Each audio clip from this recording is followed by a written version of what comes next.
सभी साथियों को नमस्कार। मैं मनीष राणा आप सभी का हार्दिक अभिनंदन करता हूं। आज राजस्थान के इतिहास में रणथंभौर के चौहान राजवंश की चर्चा करेंगे। हमने पिछली क्लास में अजमेर के चौहान राजवंश को पूरा कर लिया और इसकी एमसीक्यू भी दे दी। अभी देखिए आगे हम चर्चा करते हैं आज राजस्थान के रणथंभौर के चौहान राजवंश की। रणथंभौर के चौहान राजवंश की साथियों सुनना ध्यान से, बहुत ही अच्छा और गजब है। रणथंभौर के चौहान वंश।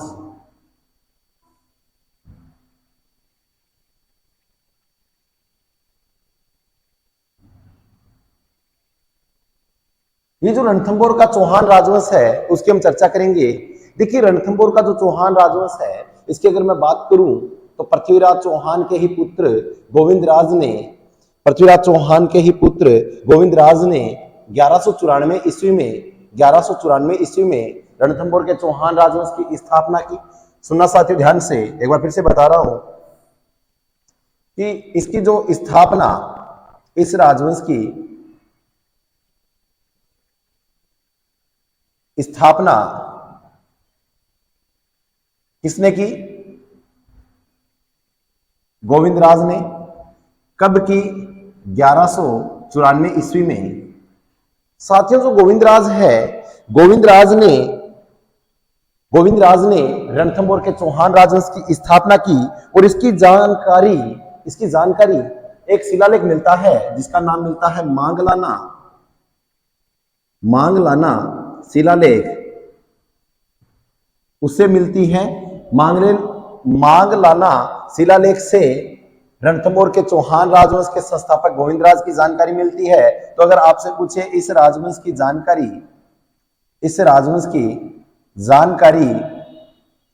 किस शिलालेख से मिलती है तो मांगलाना शिलालेख से मिलती है। देखिए रणथंभौर जो दुर्ग है इसकी कुंची, सुनना ध्यान से, बहुत ही अच्छी बात बता रहा हूं, सुनना, बहुत ही अच्छी बात है। इस राजवंश की कुंची किसे कहा जाता है, अर्थात इसी दुर्ग का लघु दुर्ग या इसी का प्रहरी दुर्ग, आप ये कह सकते हैं प्रहरी दुर्ग किसे कहते हैं तो आपको याद रखना है झाइन दुर्ग को। ये झाइन दुर्ग कहां पर है, फटाफट कमेंट कीजिएगा। झाइन दुर्ग को रणथंभौर के चौहान राजवंश की कुंची कहते हैं। इसका कमेंट करें फटाफट। अगर यहां तक बात समझ में आ गई हो तो आगे चर्चा करें क्या। देखिए गोविंदराज जो था 1194 ईस्वी में, इसने मांगलाना शिलालेख के अनुसार स्थापना की रणथंभौर के चौहान राजवंश की। और रणथंभौर के चौहान राजवंश की कुंची या प्रहरी दुर्ग किसे कहा जाता है, झाइन दुर्ग को कहा जाता है। इसी के साथ में आपको यह भी बता दूं कि यहां पर रणथंभौर में 32 खंभों की छतरी किसकी बनी हुई है? जेतर सिंह की बनी हुई है। किसकी बनी हुई है? जेतर सिंह की। तो खूब बार सीधा क्वेश्चन पूछ लेगा कि 32 खंभों की छतरी रणथंभौर में किस शासक की बनी हुई है तो जेतर सिंह की बनी हुई है। जेतर सिंह की छतरी कितने खंभों की बनी हुई है?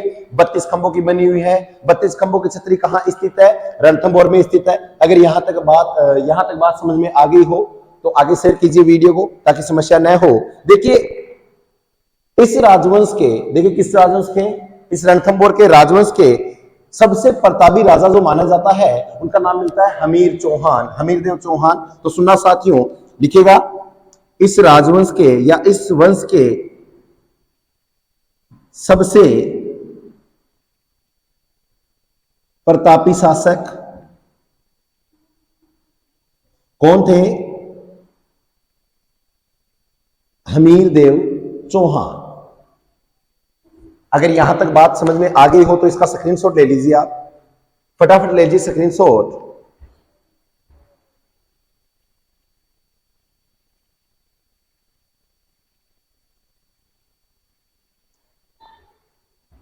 देखिए अब हमारा राजा आया है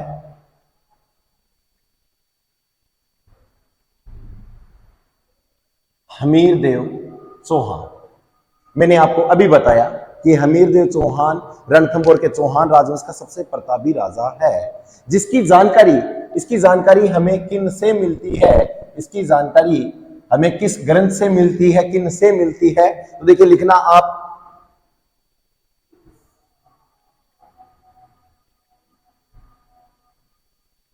हमीर काव्य, या आप लिखो हमीर महाकाव्य,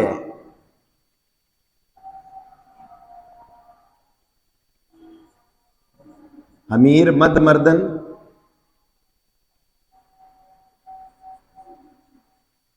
हमीर रासो, हमीर हट,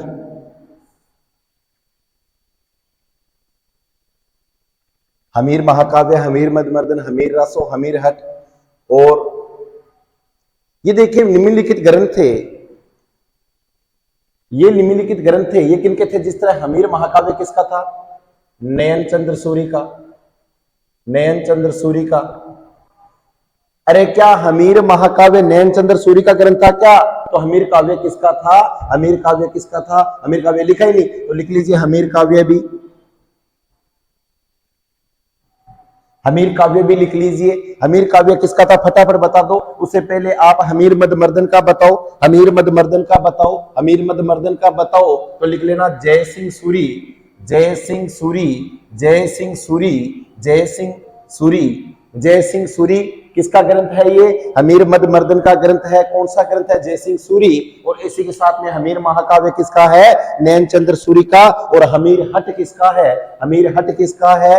हमीर हट किसका है? अगर हमीर हट किसका है फटाफट बताओ। इससे पहले हमीर रासो भी लिख लो, हमीर रासो भी लिखो। तो ये किसका है? जोधराज का है, जोधराज का है।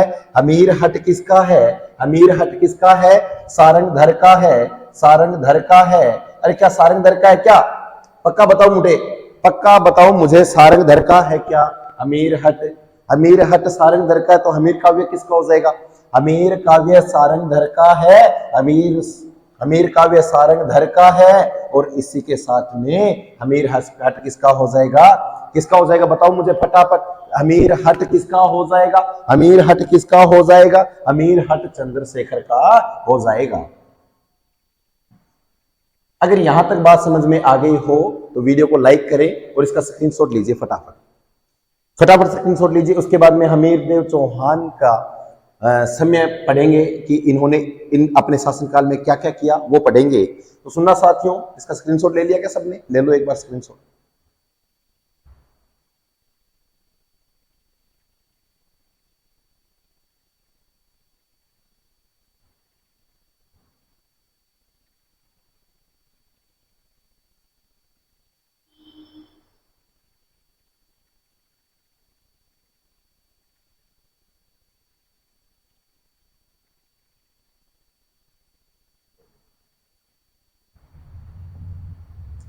अभी अपना शासक शुरू होता है हमीर देव चौहान। हमीर देव चौहान जो है, इनका शासनकाल 1282 से 1301 माना जाता है। 1282 से 1301 माना जाता है। क्या हुआ था साथियों कि इन्हीं के समय में अगर मैं बात करूं 1290 और 91 की,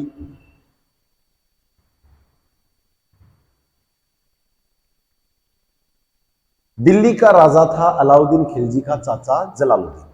दिल्ली का राजा कौन था? अलाउद्दीन खिलजी का चाचा जलालुद्दीन। पूछ ले आपको इस समय दिल्ली का शासक कौन?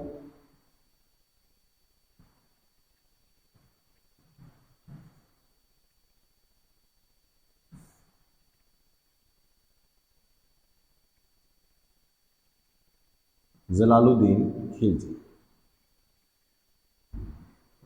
इनके भतीजे कौन? अलाउद्दीन खिलजी। क्या यहां तक बात समझ में आ गई क्या सबको? अरे समझ में आ गई क्या यहां तक बात? अगर यहां तक बात समझ में आ गई हो तो आगे चर्चा करें क्या? अरे आगे चर्चा करें क्या? अभी देखिए होता क्या है, जब भी शासक पर आक्रमण होगा, अर्थात जब भी बड़े किले पर आक्रमण होगा, उससे पहले छोटे किले पर आक्रमण होगा। किस पर होगा? छोटे किले पर आक्रमण होगा। अर्थात उसके लघु दुर्ग पर आक्रमण होगा या उसके प्रहरी दुर्ग पर आक्रमण होगा।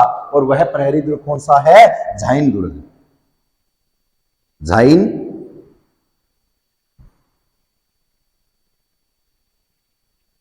दुर्ग। आपने अभी तक उत्तर नहीं बताया, झाइन दुर्ग है कहां पे? झाइन दुर्ग। अभी देखिए होता क्या है, जिस तरह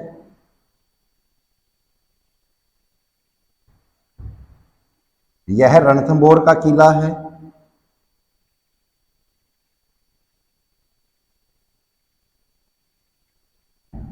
यह रणथंभौर का किला है,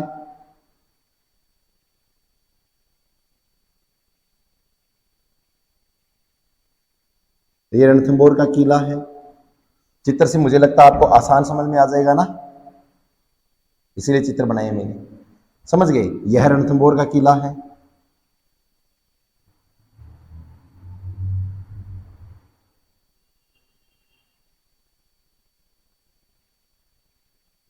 कैसे बना है बताओ, फटाफट बता दो मुझे कैसा बना है। अच्छा बना है क्या? नहीं बना? देखो यार, एक बार इमरजेंसी फटाफट बना रहे हैं ना, ताकि आपको समझ में आ जाए, इसीलिए बनाए हैं।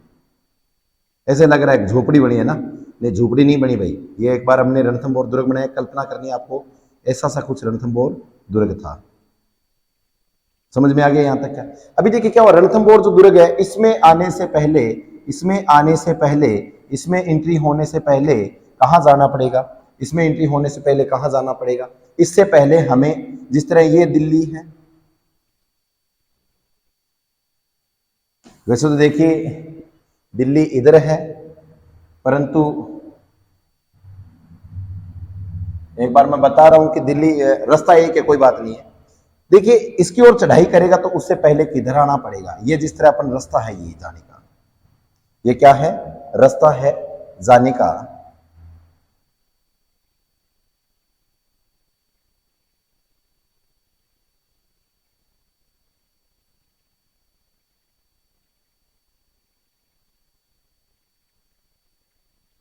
ये रास्ता बना दिया।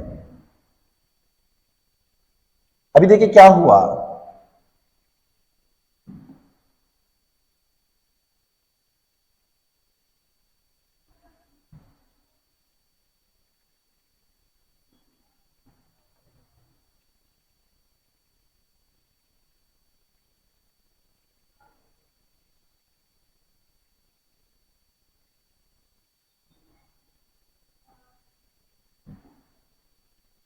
यह रास्ता है जाने का, और यहां पर है झाइन दुर्ग। ये एक छोटा सा दुर्ग है, लघु दुर्ग। अब जब भी राजा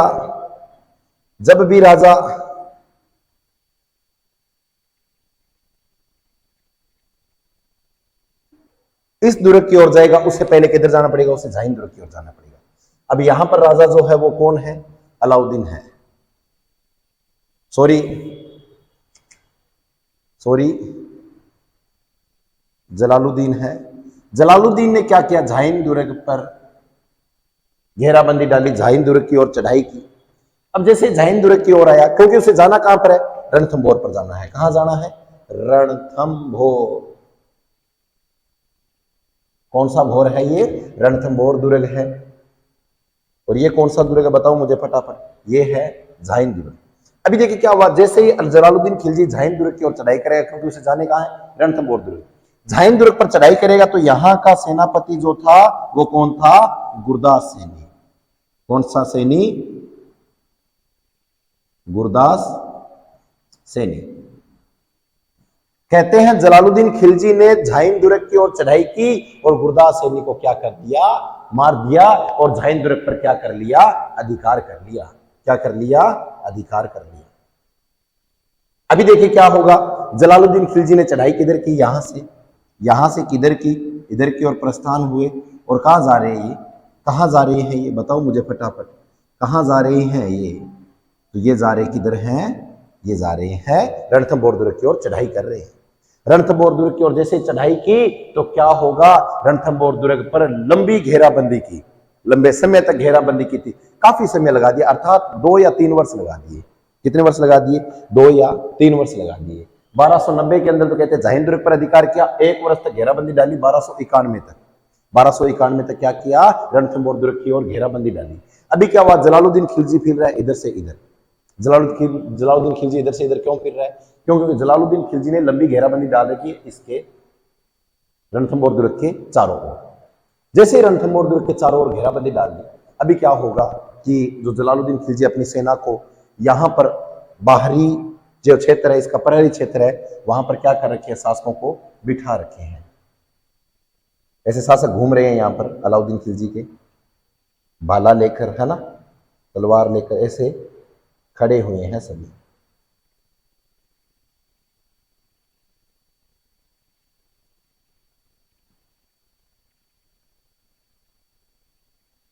ऐसे सभी घूम रहे हैं। कहते हैं जिस समय जलालुद्दीन खिलजी ने प्रहरी के लिए सेना को खड़ा किया था, इनको 1 वर्ष लग गए। और जलालुद्दीन खिलजी ने क्या किया, फिर राउंड लिया, एक कि कहा कि मेरी सेना से मिलूं तो सही। तो कहते हैं जलालुद्दीन खिलजी ने जैसे राउंड लिया तो सेना को खड़ा करके, एक आदमी खड़ा करके कहा, खड़ा हो रे, तू किसकी ओर है? उसने कहा आपका ही हूं महाराज। ने कहा मारा का नहीं किया है तुम, ये सच में आपकी ओर है? मुझे लग तो नहीं रहा, तू इशू कर दो। 1 वर्ष हो गया सर यहीं पे बैठा हूँ, आप आए ही नहीं यहाँ पर राउंड देने के लिए। उन्होंने कहा यार ये तो समस्या हो गई। दूसरे की ओर गया तो वो सो रहा था, उससे खड़ा किया तो वो उठ नहीं रहा था, उसका हाथ पकड़ उठाया गया और कहा तू किसकी ओर है? कहा महाराज आपकी ओर। यार तू मेरी ओर का नहीं किया हो सके, तेरे को तो मैंने कभी देखा नहीं। या महाराज 1 वर्ष हो गए, मोटी मोटी दाढ़ी बदगी के करूं, ते कभी राउंड लेने को नहीं है। आगे गया, फिर राउंड देने के लिए आगे गया, एक व्यक्ति, 2 व्यक्ति बैठे थे, वो दारू पी रहे थे। तो महाराज ने कहा हाँ जी बोलिए आप, कि महाराज मैं तो आपकी ओर से। जलालुद्दीन खिलजी ने कहा मैंने तुम्हें कभी नहीं देखा। तो महाराज देखना क्या था, आपको 1 वर्ष हो गए दारू जलाते हुए, आपकी शराब खत्म होने वाली है, परंतु हमारा हुलिया बदल गया है। तो महाराज ने कहा अरे सच बताओ तुम किसकी ओर हो? कहा मैं आपकी ओर हूं। तो जलालुद्दीन खिलजी को होगी टेंशन, क्या होगी, टेंशन होगी। और लंबी घेराबंदी के कारण जलालुद्दीन खिलजी ने कहा कि अब हम जीत तो नहीं सकते, क्योंकि मेरी सेना, मेरे सेनापति, मेरे मंत्री को मैं खुद नहीं पहचान रहा, तो मैं कैसे जीत सकता हूं? तो जलालुद्दीन खिलजी ने कहा इस रणथंबोर दुर्ग के लिए कि ऐसे 10 दुर्गों को मुसलमान के एक दाढ़ी के बाल के बराबर नहीं समझता। ये बात किसने कह दी? जलालुद्दीन खिलजी ने कह दी। इसीलिए मुगल जो थे, मुगलों के पास बोलने के सिवाय कुछ नहीं था, मुगलों का काम था उसको तोड़ना, नुकसान पहुंचाना, अपनी जो हिंदू स्थापत्य कला थी उसको नुकसान पहुंचाना, अपनी संस्कृति जो थी उसको ठेस पहुंचाना, जितने भी हिंदू धर्म से संबंधित थे उनको ठेस पहुंचाना। तो जलालुद्दीन खिलजी ने यह बात इसके लिए कह दी। तो एक बार स्क्रीनशॉट ले लीजिए आप, आपके लिए अच्छा मानचित्र बनाया, मैंने काफी मेहनत की है। तो स्क्रीनशॉट ले लिया तो आपको एक एक बात लिखवा देता हूं। स्क्रीनशॉट ले लिया तो लिखो बेटा, लिखो हमीर देव चौहान के समकालीन, लिख लेता हूं।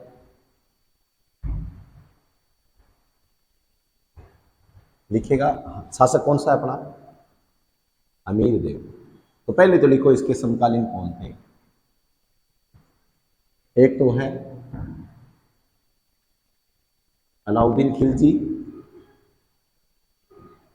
और दूसरा है, सॉरी पहले जलालुद्दीन लिख लो,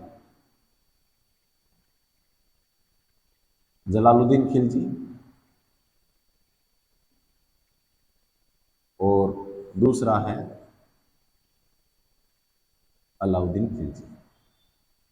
सॉरी मुझे ये लग रहा है कि मैंने पिछले में गलत लिख दिया था जलालुद्दीन खिलजी, सही है जलालुद्दीन। अब जलालुद्दीन खिलजी हार मान गया। लिखेगा आप जलालुद्दीन खिलजी ने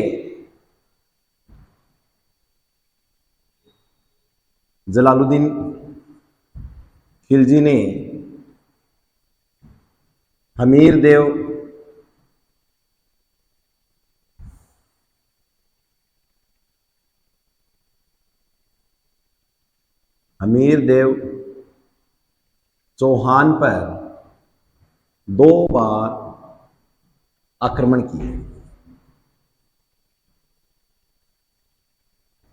पहला आक्रमण 1290 में, 91, 1290, 91, कोई बात नहीं, ये लिख सकते हो आप। झाइंग दुर्ग पर आक्रमण, इसमें हमीर देव के सेनापति कौन थे? गुरदास सैनी मारे गए। दूसरा 1290 और 91 के अंदर ही रणथंबोर पर चढ़ाई की, परंतु लंबी घेराबंदी के कारण जलालुद्दीन को कोई सफलता नहीं मिली। इसीलिए रणथंबोर दुर्ग के लिए हमीर जलालुद्दीन खिलजी ने वाक्य कहा, और क्या कहा?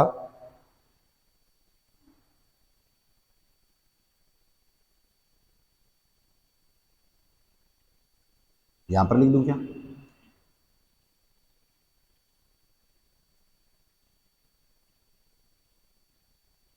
जलालुद्दीन खिलजी ने कहा, और क्या कहा, कि ऐसे 10 दुर्गों को मैं मुसलमान के एक दाढ़ी के समान भी नहीं समझता। कायरों के पास सिर्फ वाक्य हैं, कायरों के पास सिर्फ वाक्य है, जबकि जुनून वाले व्यक्ति के पास तो क्या है? लड़ाई भी है। इसीलिए रणथंबोर के चौहान राजवंश में सबसे प्रतापी शासक कौन था? हमीरदेव चौहान था। यहां तक बात समझ में आ गई क्या? देखिए, हमीरदेव चौहान था, इसके समकालीन जलालुद्दीन खिलजी और अलाउद्दीन खिलजी थे। पहले जलालुद्दीन खिलजी ने आक्रमण किया, और किया कब था? पहले झाइन दुर्ग पर आक्रमण किया 1290 में। अलाउद्दीन खिलजी ने हमीरदेव चौहान जलालुद्दीन खिलजी ने हमीरदेव चौहान पर 2 आक्रमण किए थे, अभी बताया मैंने। पहला 90 में झाइन दुर्ग पर आक्रमण किया, इसमें हमीरदेव के सेनापति गुरदास सैनी मारे गए, और झाइन दुर्ग पर क्या कर लिया गया?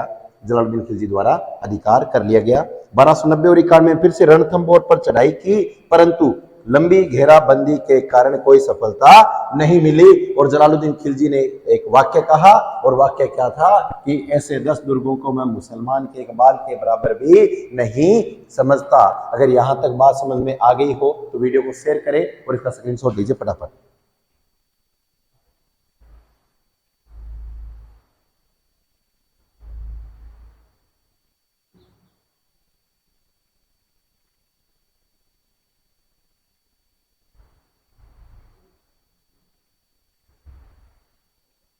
अभी देखिए आगे क्या होता है। अगर हम बात करें तो अलाउद्दीन खिलजी जो था, अलाउद्दीन खिलजी जो था, इसने हमीरदेव जलालुद्दीन खिलजी की हत्या कर दी। लिखना आप, जलालुद्दीन खिलजी की हत्या उनके दामाद या भतीजे अलाउद्दीन खिलजी ने कर दी।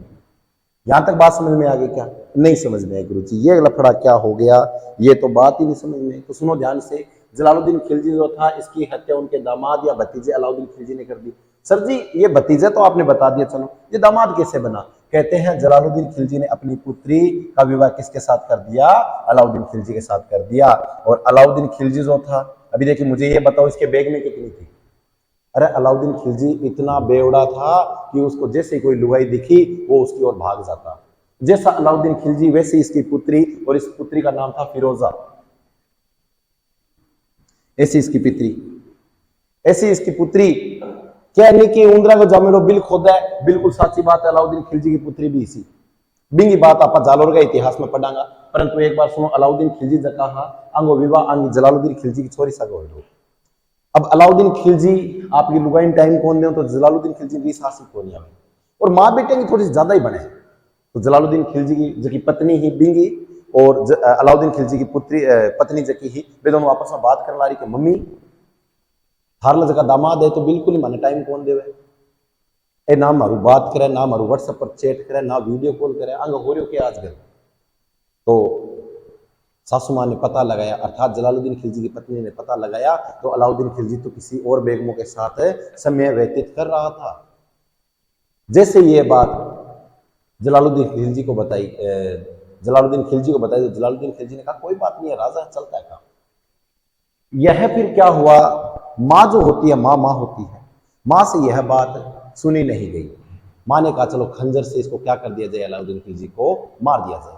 ये बात जैसे ही अलाउद्दीन खिलजी को सुनाई देती है, तो अलाउद्दीन खिलजी ने क्या किया, अपने ही ससुर को क्या कर दिया, मार दिया। और किससे मार दिया, खंजर से मार दिया।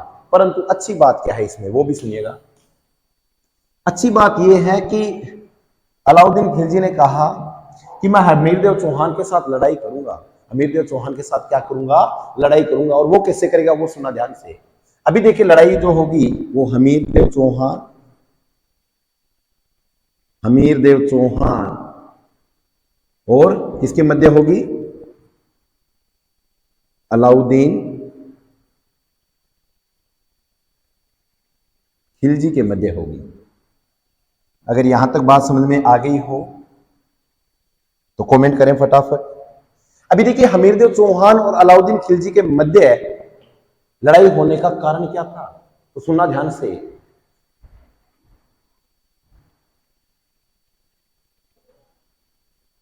देखिए इसके मध्य लड़ाई होने के कारण मुख्य कौन कौन से थे, वो सुनना ध्यान से। तो देखिए आप लिखना, आप हमीरदेव चौहान व अलाउद्दीन खिलजी के मध्य, अलाउद्दीन खिलजी के मध्य संघर्ष के कारण। तो वो कौन कौन से कारण थे वो पढ़ लेते हैं हम। तो नंबर 1, पहले तो अलाउद्दीन खिलजी का लड़ाई का मुख्य कारण यही था कि वह साम्राज्य का विस्तार करना चाहता। यह तो चाहे कोई भी राजा है, सबका एक ही उद्देश्य होता कि साम्राज्य का विस्तार हो, क्योंकि हमीरदेव चौहान ने खूब क्षेत्रों में अपना फैलाव कर रखा था। जिस तरह अजमेर हो गया, जिस तरह मेवाड़ के समर सिंह को इन्होंने पराजित किया, मेवाड़ के और भी इन्होंने प्रस्थान किया, ऐसे खूब सारे क्षेत्र में इन्होंने प्रस्थान किया। परंतु यही रणनीति किसकी रहेगी, अलाउद्दीन खिलजी की। तो मुख्य कारण पहला रहेगा कि अलाउद्दीन खिलजी की साम्राज्यवादी नीति। पहला मुख्य कारण कौन सा था, अलाउद्दीन खिलजी के मध्य एक तो साम्राज्यवादी नीति के कारण। एक दूसरा ये कहता है कि अलाउद्दीन खिलजी जो था अपने चाचा का नाम क्या था, जलालुद्दीन खिलजी। अलाउद्दीन खिलजी अपने चाचा जलालुद्दीन खिलजी की पराजय का बदला लेना चाहता था।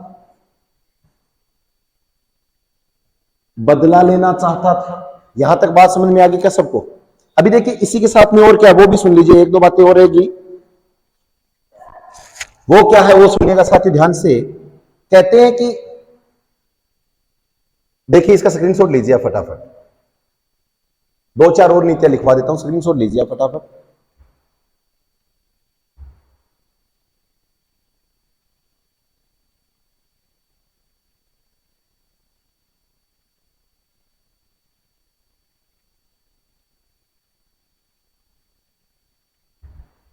अभी देखिए तीसरा कारण भी लिख लीजिए आप। क्या हुआ था कि अलाउद्दीन खिलजी जो था वो मंगोल विद्रोह थे, एक तो महमूद शाह, एक कैबरू। इन दोनों के साथ अलाउद्दीन खिलजी की नहीं बनती थी, तो इनको शरण किसने दे दी, हमीरदेव चौहान ने। तो लिखेगा आप, लिखो हमीरदेव चौहान के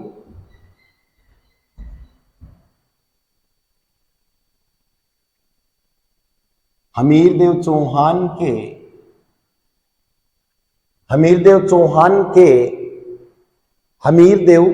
के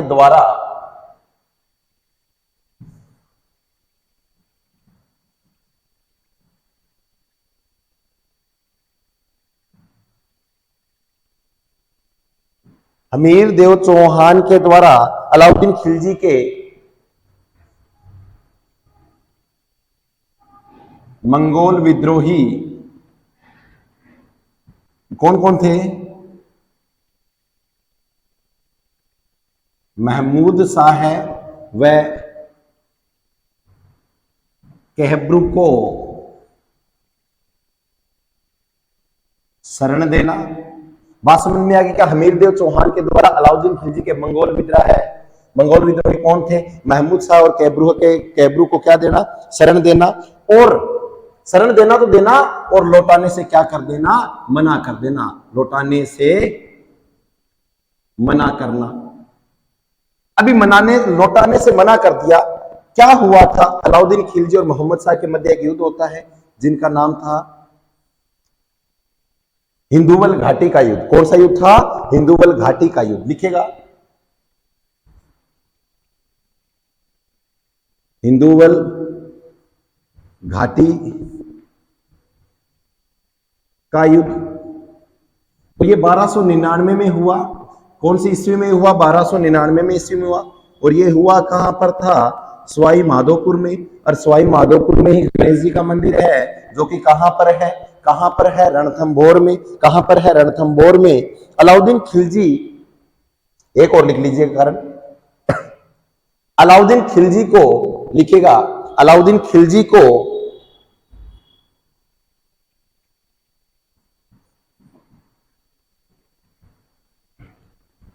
कर देने से मना करना, कर देने से मना करना, कर देने से मना कर देना। और मना किसने किया है? हमीरदेव चौहान ने किया है। किसने किया है? हमीरदेव चौहान ने किया है। क्योंकि अपन संघर्ष किस किस के मध्य देख रहे हैं? किस किस के मध्य देख रहे हैं? हमीरदेव चौहान और अलाउद्दीन खिलजी के मध्य देख रहे हैं। यहां तक बात समझ में आ गई क्या? आपको यह भी बता दूं, आगे हम पढ़ेंगे, वो कल वाली क्लास में पढ़ेंगे, परंतु फिर भी बता देता हूं आपको मैं कि अलाउद्दीन खिलजी के दो सेनापति थे। कितने सेनापति थे? दो। एक तो उलगू खां और दूसरा नुसरत खां। इधर हमीरदेव चौहान के सेनापति थे। कौन से पति? सेनापति। कौन कौन से? एक तो धर्म सिंह और दूसरा भीम सिंह।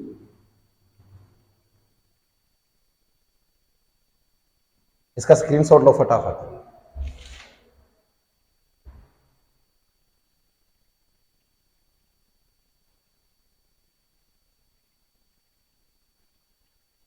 अब हम आगे चर्चा करते हैं, जो कि अलाउद्दीन खिलजी व हमीरदेव चौहान के मध्य युद्ध होगा, वो होगा 1301 में। तो साथी सुनना ध्यान से, 1301 में एक युद्ध होता है।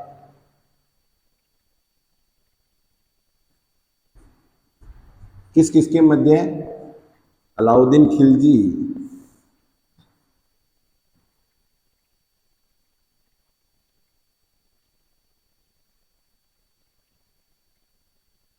व हमीरदेव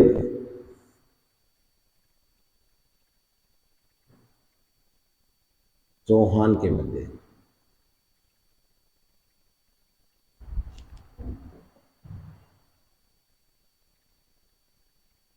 देखिए, यह जो युद्ध हो रहा है,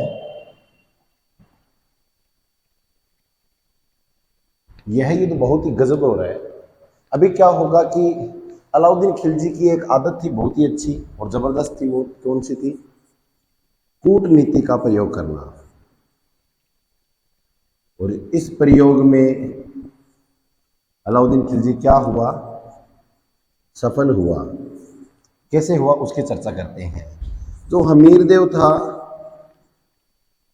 हमीरदेव चौहान, इसके दो सेनापति,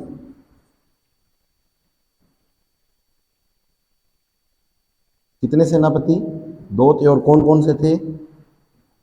बताओ फटाफट। एक तो रणमल और दूसरे रतिपाल। इन दोनों को अलाउद्दीन खिलजी ने कूटनीति के द्वारा क्या दिया? लालच दिया। और लालच क्या दिया?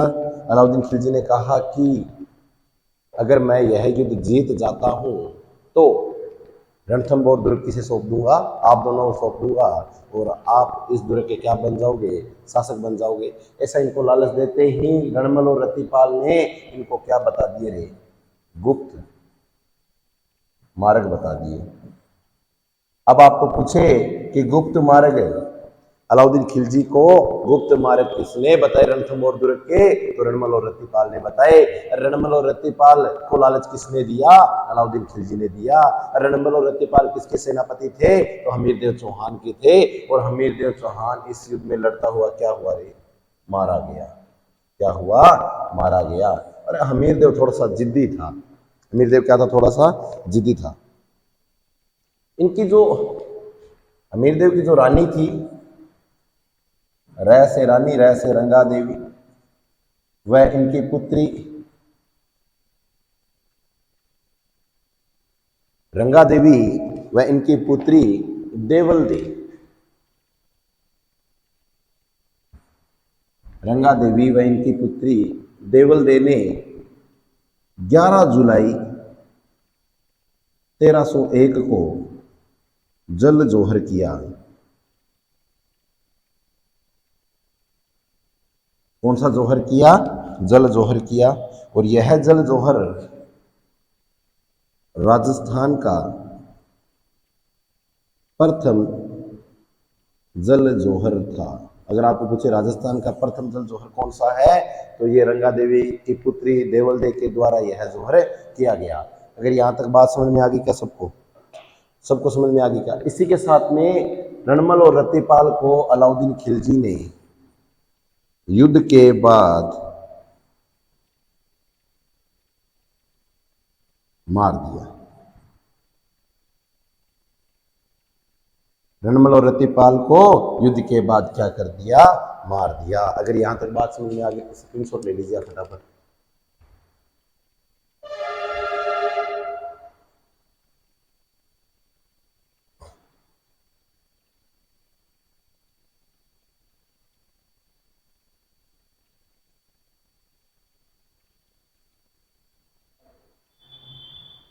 अब इसके बाद में आगे क्या होता है वो सुनना ध्यान से। अलाउद्दीन खिलजी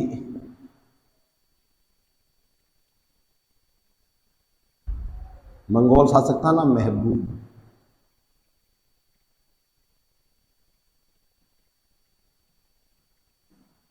महमूद साहब, महमूद महमूद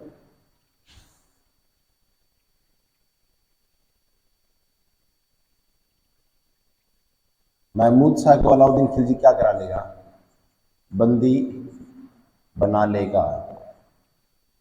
अब अलाउद्दीन खिलजी जैसे मोहम्मद शाह को बंदी बना लेगा, तो अलाउद्दीन खिलजी कहते हैं महमूद शाह को कि अगर मैं तुम्हें जिंदा छोड़ दूं तो तेरा मेरे प्रति कैसा व्यवहार होगा।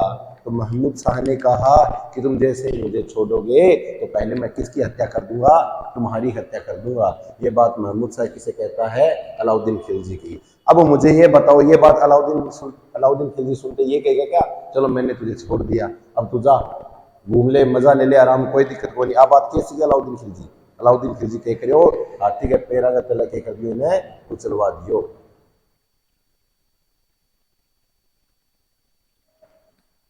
हाथी के पैरों तले कुचलवा दिया। यहां तक बात समझ में आ गई क्या, तो लिखवा देता हूं मैं आपको।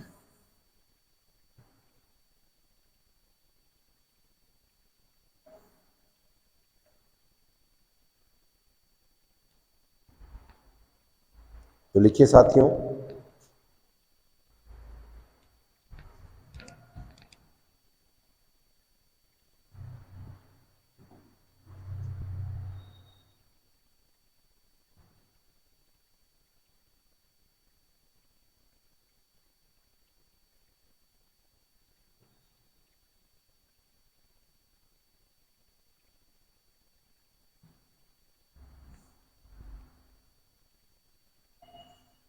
अलाउद्दीन खिलजी ने युद्ध के बाद महमूद शाह को बंदी बना लिया और महमूद शाह को हाथी के पैरों तले महमूद शाह को हाथी के पैरों तले कुचलवा दिया कुचलवा दिया क्योंकि, ये भी लिख लीजिए, क्योंकि अलाउद्दीन खिलजी ने महमूद शाह से पूछा था कि अगर मैं तुझे जिंदा छोड़ दूं तो तुम्हारा मेरे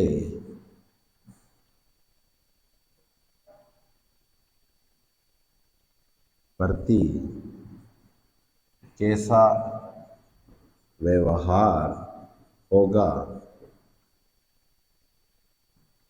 तो महमूद शाह ने कहा, सबसे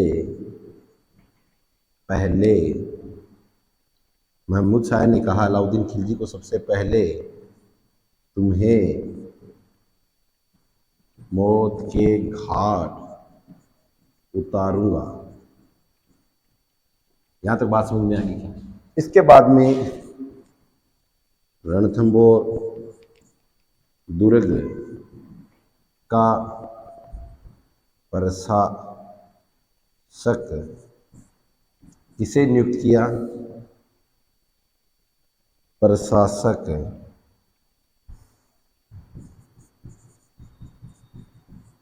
रणथंभौर दुर्ग का प्रशासक किसे नियुक्त किया? उलगू खां को नियुक्त किया।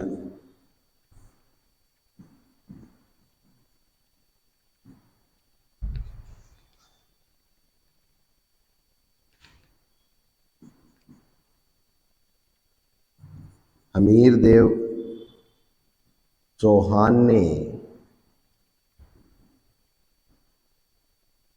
कोटिजन्य यज्ञ का आयोजन किया, जिसका पुरोहित कौन होता बेटा? पंडित विश्वरूप था।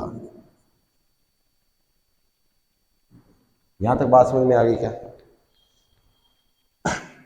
एक बात और लिख लो चाहे,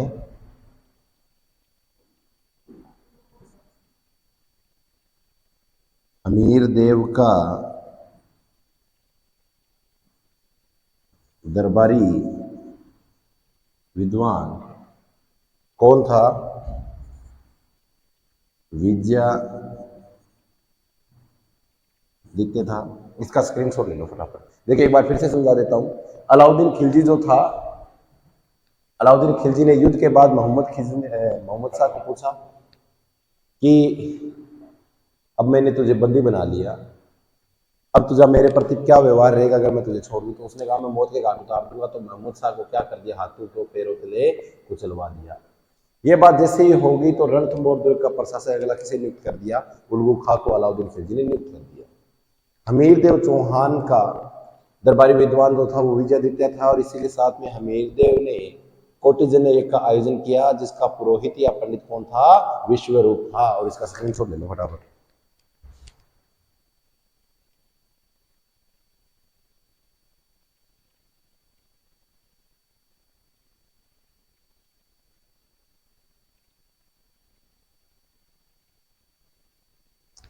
देखिए हमीरदेव जो चौहान था, इससे पहले एक अमीर खुसरो की बात लिखो। अमीर खुसरो जो था,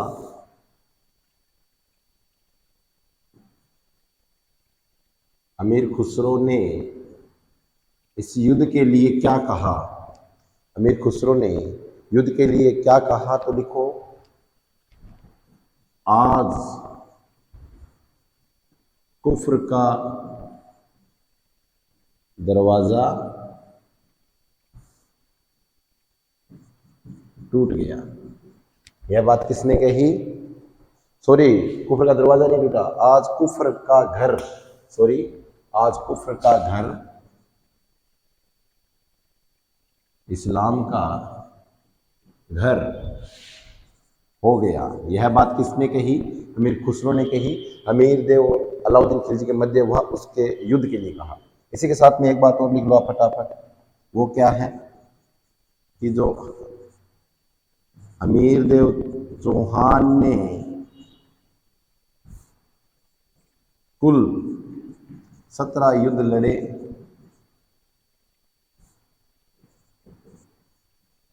जिसमें से 16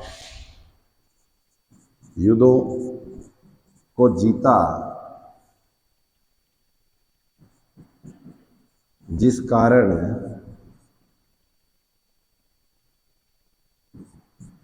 अमीर देव चौहान को 16 युद्धों का विजेता कहते हैं। इसी के साथ में अमीर देव चौहान जो था वो कुछ जिद्दी था, हट करता था हर एक बात की। तो अमीर देव चौहान को अपनी हट या जिद के लिए जाना जाता है। यहां तक बात समझ में आ गई क्या? यहां तक बात समझ में आ गई तो आगे लिखो, अमीर देव चौहान के बारे में यहां तक बात समझ में आ गई तो एक बात और लिख लो, ये भी बहुत अच्छी है।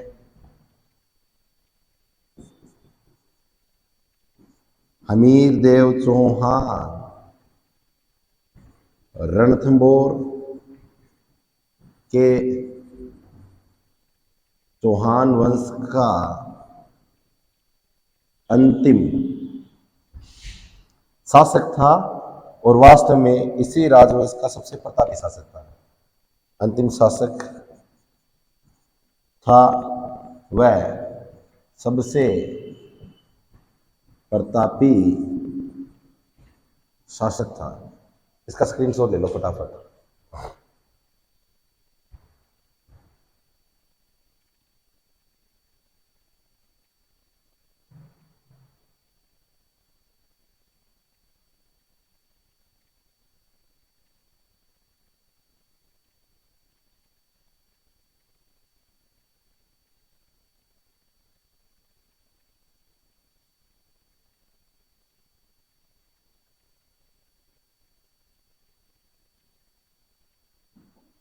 इसके बाद में रणथंभौर के चौहान, उसमें मैंने आपको पहले बताया था जो 32 खंभों की छतरी, उसके बारे में लिख लो आप। जय सिम्हा ने 32 वर्षों तक कार्यकाल किया।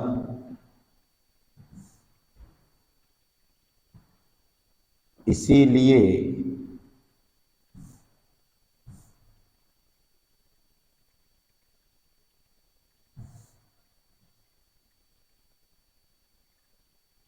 इसीलिए इसलिए इसीलिए 32 खंभों की छतरी का निर्माण करवाया। इस छतरी को न्याय की छतरी भी कहा जाता है। जय सिम्हा जो था रणथंभौर के चौहान, उसका जय सिम्हा चौहान, जिसने 32 वर्षों तक अपना कार्यकाल किया, इसीलिए जय सिम्हा के काल को न्याय का काल भी कहा जाता है रणथंभौर में, और इसी के साथ में 32 खंभों की छतरी का निर्माण हुआ, और इसीलिए इसे क्या कहते हैं, न्याय की छतरी कहते हैं। इसके बाद में आगे एक दो बात और बता देता हूं। कहते हैं कि एक ग्रंथ है साथियों, एक ग्रंथ है हमीर महाकाव्य है। लिखो एक बार, हमीर महाकाव्य है।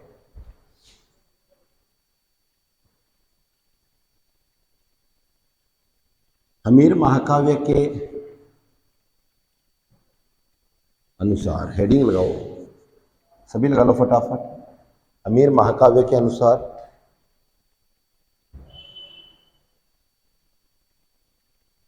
हमीर महाकाव्य के अनुसार लिखो बेटा, हमीर ने अपना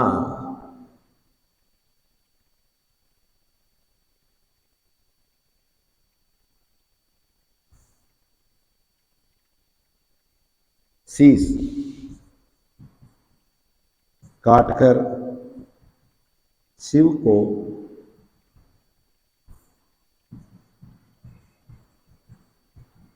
अर्पित किया। देखिए, जय सिम्हा ने 32 वर्षों तक कार्यकाल किया, इसलिए 32 खंभों की छतरी बनी। हमीर महाकाव्य के अनुसार हमीर देव चौहान ने अपना शीश काटकर शिव को अर्पित किया। हमीर जो था, इन्होंने एक कोटिजन ने एक आयोजन किया, जिसका पुरोहित जो था या पंडित जो था वो विजय भूप था, और विजय द्वितीय इनके क्या थे, दरबारी विद्वान थे। यहां तक बात समझ में आ गई क्या? यहां तक बात समझ में आ गई तो आपका यहां तक ये रणथंभौर का चौहान राजवंश ये आपका हो गया पूरा।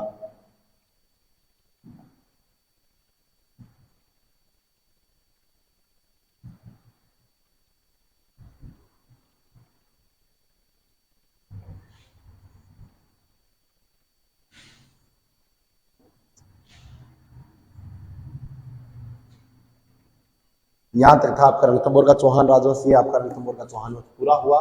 देखिए, एक हमीर के लिए दोहा किया कहा गया है कि सिंह सवन सतपुरुष, सिंह सवन सतपुरुष वचन कदली फटे एक बार, सिंह सवन सतपुरुष कंदली फटे एक बार, तिरिया तेल हमीर अट चढ़े न दूजी बार। कहते हैं कि सिंह सवन सतपुरुष, सिंह सवन सतपुरुष, सिंह सवन सतपुरुष वचन कदमी कदली फटे एक बार, कदमी फटे एक बार, तिरिया तेल हमीर हट चढ़े न दूजी बार। हमीर देव चौहान वास्तव में इस चौहान राजवंश के क्या थे, रणथंभौर के चौहान राजवंश के सबसे क्या थे, प्रतापी शासक थे। यहां तक बात समझ में आ गई हो, रणथंभौर का चौहान राजवंश समझ में आ गया हो तो एक बार सभी थैंक यू लिखें, लाइक करें, वीडियो को शेयर करें, सब्सक्राइबर करें। आपका मनीष राणा। जय हिंद, वंदे मातरम, सत श्री अकाल, राम राम, खमा गणी, जय हो।